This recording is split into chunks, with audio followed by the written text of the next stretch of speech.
जिसने मेरी बहन का बलात्कार किया था, मेरी मां का खून। मैं जानता हूं, पेपर में पढ़ा था। मैं तुम्हें 3 मिनट का वक्त देता हूं, उसके बाद अलार्म बजाऊंगा। वक्त बर्बाद मत करो, पीछे का रास्ता उधर से है।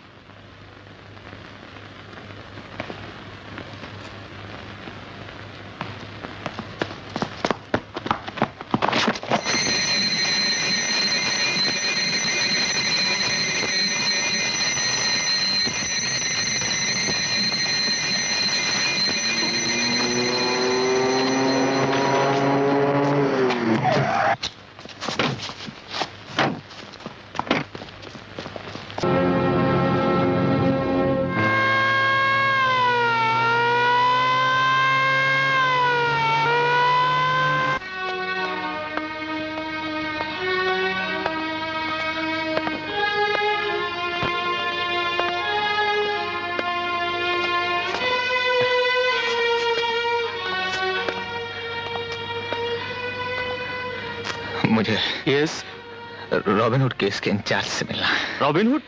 जी। आपका मतलब है इंस्पेक्टर शफी से? जी। Please relax.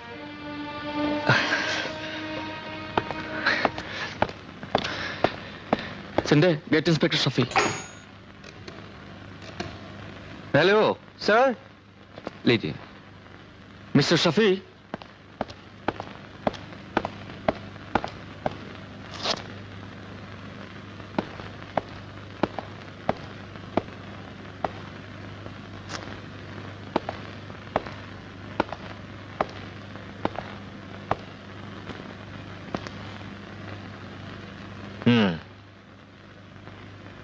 आप मुझसे मिलना चाहते थे?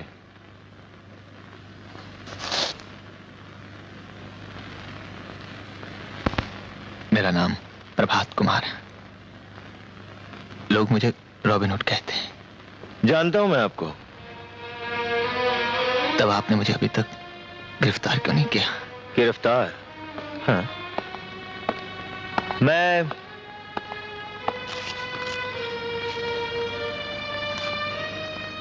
मैं आपके साथ एक सौदा करना चाहता हूं। सौदा? क्या? यही कि तुम ये शहर छोड़कर चले जाओ, और समझ लो ये मुलाकात कभी हुई नहीं थी। मैं यहां कोई सौदा करने नहीं आया हूं। मैं अपने आप को कानून के हवाले करने आया हूं।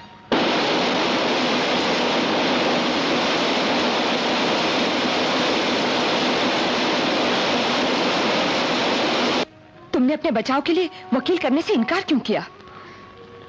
रजनी, मैं ये मुकदमा नहीं लड़ना चाहता। सच्चाई है कि मैंने वही किया जो मैं करना चाहता था। मुझे कोई पछतावा नहीं है। मैं नहीं चाहता कि मेरी जिंदगी के लिए कोई भी लड़े। प्रभात, मैं कोई नहीं हूं, मैं रजनी हूं। तुम्हारी जिंदगी और तुम मेरी जिंदगी हो। हमारी जिंदगी का फैसला तुम अकेले नहीं कर सकते। मैं ये मुकदमा लड़ूंगी। तुम मुझसे ये हक नहीं छीन सकते। I will fight for your life.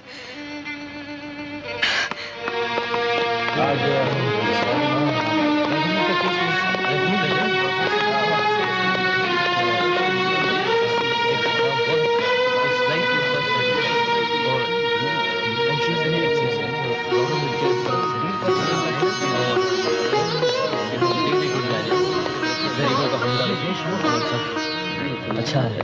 Your honour, ये केस बिल्कुल साफ है। देखने में सीधा साधा लगने वाला प्रोफेसर प्रभात कुमार वर्मा दरअसल एक बहुत खतरनाक आदमी है।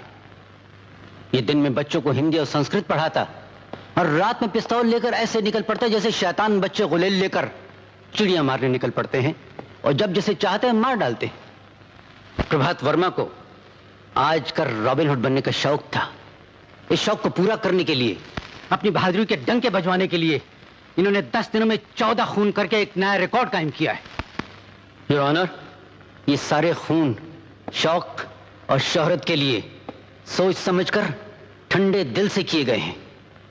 जिस आदमी की नजरों में दूसरों की जिंदगी की कोई कीमत नहीं, उसे तो खुद भी जिंदा रहने का कोई हक नहीं। प्रभात कुमार वर्मा अपने जुर्म पर इकबाल कर चुके हैं इन्हें कड़ी से कड़ी सजा मिलनी चाहिए। क्या आप अपने जुर्म का इकबाल करते हैं? जी हाँ। योर ऑनर, माफी चाहती हूँ, मगर जब से अदालतें बनी हैं, तब से हर मुल्जिम से यही सवाल पूछा जाता है जिसका कोई मतलब नहीं, जो नहीं पूछा जाना चाहिए। क्यों? क्योंकि अगर प्रोफेसर प्रभात वर्मा आपसे ये कहें कि उन्होंने कोई जुर्म नहीं किया, तो क्या आप उनकी बात मानकर उन्हें छोड़ देंगे?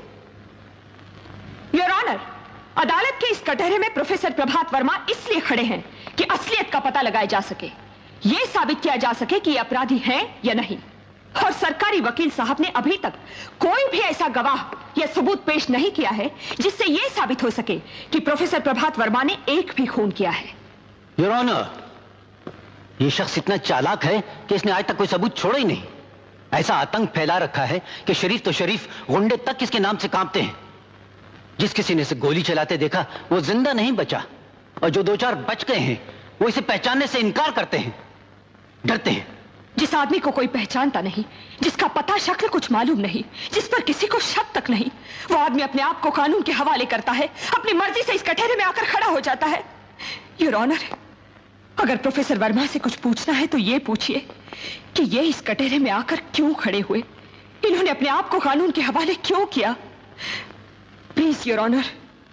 क्या आप इस सवाल का जवाब देना चाहेंगे? जज साहब, मैंने अपने आप को कानून के हवाले इसलिए किया है कि मेरी लड़ाई एक आदमी की जिंदगी और मौत की लड़ाई नहीं है। सवाल यह नहीं है कि मुझे सजा होगी या नहीं, सवाल यह है कि हमारे देश के लोग आराम से जिंदा रह सकेंगे या नहीं। आज इस देश में क्या हो रहा है? कानून कहां है? लॉ एंड ऑर्डर कहां है? जहां देखो वहां गुंडों का राज है, अराजकता है, बलात्कार ही बलात्कार है, कभी किसी अबला का, कभी सारे समाज का। गली गली में इंसानियत का खून हो रहा है, हमारी आजादी का खून हो रहा है, और हम चुपचाप खड़े देखते रहते हैं। पुलिस कुछ करना नहीं चाहती, कानून कुछ कर नहीं पा रहा, इसलिए मुझे पिस्तौल उठानी पड़ी। मगर एक जुर्म को हटाने के लिए दूसरे जुर्म का सहारा तो नहीं लिया जा सकता। अगर पुलिस की गोली से कोई अपराधी मारा जाए तो उसे जुर्म नहीं कहा जाता जज साहब, पुलिस पर मुकदमा नहीं चलाया जाता। मैंने वही किया जो पुलिस को करना चाहिए था और उसने नहीं किया। कानून शिकनी के बढ़ते हुए तूफान को रोकने के लिए मैंने एक और तूफान का सहारा लिया। आज अगर इस शहर में अमन और शांति है, लोग आजादी से चल फिर रहे हैं, तो इसकी वजह वो तूफान है, वो डर है।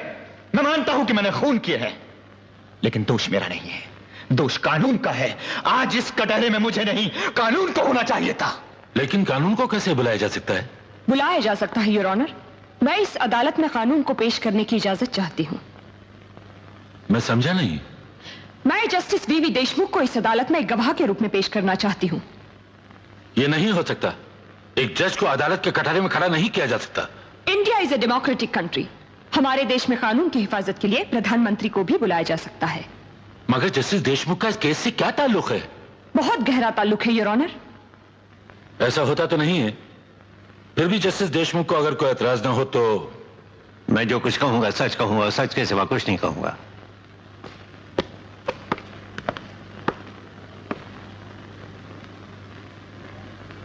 जस्टिस देशमुख, आपको पिछले नवंबर की 20 तारीख याद है?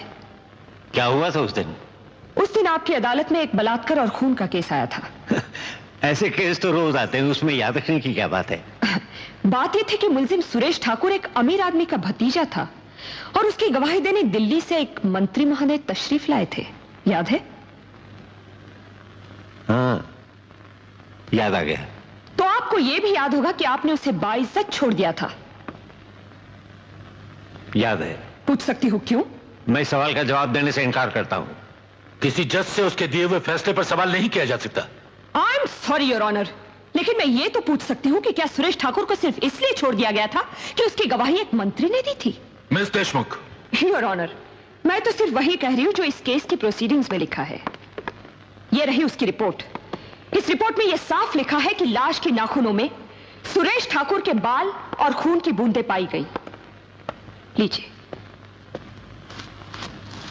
क्या मैं पूछ सकती हूं जस्टिस देशमुख कि इस बात पर ध्यान क्यों नहीं दिया गया? मैं एक बार पहले भी आपसे कह चुका हूं मिस देशमुख कि जज के दिए हुए फैसले पर बहस नहीं की जा सकती। मैं बहस कहां कर रही हूं योर ऑनर, मैं सिर्फ ये कह रही हूं कि खून और बाल वाली बात सच है या नहीं। खून और बालों वाली बात सच हो या ना हो, लेकिन एक मंत्री ने इस बात की गवाही दी थी कि वारदात के दिन सुरेश ठाकुर उनके साथ दिल्ली में था। दिल्ली जाना और मंत्री की गवाही बनाई जा सकती है, लेकिन खून और बाल नहीं। एक जिंदा आदमी झूठ बोल सकता है, लेकिन मुर्दे झूठ नहीं बोलते। योर ऑनर, उस लड़की की लाश पुकार पुकार कर कह रही थी कि सुरेश ठाकुर ने उसका बलात्कार किया है, उसकी हत्या की है। लेकिन उसके बाद भी उस लाश की सच को नजरअंदाज कर एक मंत्री के झूठ को सच मान लिया गया। क्या वजह थी उसकी? मैं पूछ सकती हूँ क्यों? I strongly object to this your honour. मैं किसी को भी अपनी ईमानदारी पर शक करने की इजाजत नहीं देता। You must withdraw the allegation. Your honour, मैंने किसी पर कोई आरोप नहीं लगाया है। मैंने वही कहा है जो सच है, और सच यह है कि सुरेश ठाकुर ने सुधा अडवाणी का बलात्कार किया, उसका खून किया, और उसकी लाश पर इस बात के सबूत भी पाए गए। लेकिन उसके बाद भी उसे छोड़ दिया गया।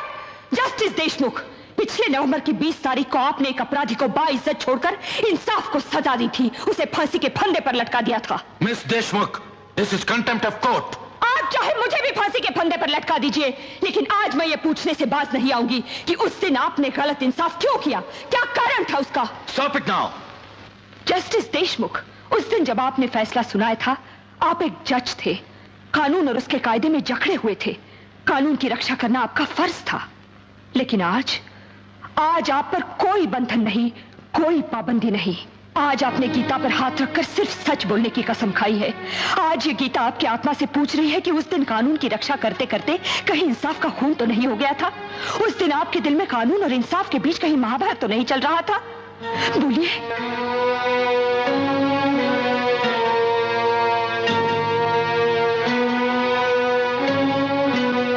एक जज के दिल में ये महाभारत हमेशा होती रहती है।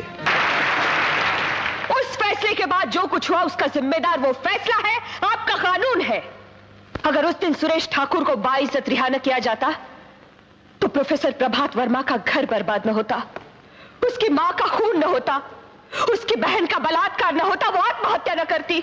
योर ऑनर, उस दिन अगर सुरेश ठाकुर जैसे भयानक जानवर को इस शहर में खुला न छोड़ दिया जाता तो प्रोफेसर प्रभात कुमार वर्मा जैसे शरीफ आदमी को, एक कवि को हाथ में पिस्तौल उठाकर खूनी न बनना पड़ता। ऐसा हुआ था तो प्रभात कुमार ने पुलिस को क्यों नहीं बताया? बताने से क्या होता? फिर कोई मंत्री आकर गवाही देता कि वो बंबई में नहीं दिल्ली में था, या कोई सरकारी डॉक्टर आके साबित कर देता कि सुरेश ठाकुर अपने 5 साथियों के साथ किसी अस्पताल में बेहोश पड़ा अपना इलाज कर रहा था। और जो अस्पताल में है वो प्रोफेसर के घर कैसे हो सकता है? मिस देशमुख, क्या आप ये कहना चाहती हैं कि जिस आदमी को एक बार इंसाफ ना मिले वो दूसरी बार कानून के पास आने के बजाय कानून को अपने हाथों में ले ले, एक पिस्तौल लेकर निकल पड़े और जब चाहे जिसका चाहे खून कर दे? योर ऑनर, प्रभात कुमार ने खून नहीं किए हैं, गुंडों को सजा दी है, इंसाफ किया है, एक जज का अधूरा काम पूरा किया है। अगर लोग इसी तरह हाथों में पिस्तौल लेकर जज बनने लगे तो गली गली में रॉबिन हुड पैदा हो जाएंगे। हर तरफ लोग खून की होली खेलते हुए नजर आएंगे, और कोई भी सरकार, कोई भी समाज इस बात की इजाजत नहीं देता कि गुंडागरी को एक और गुंडागरी से रोका जाए। मिस देशमुख, कानून हाथ में लेना जुर्म है,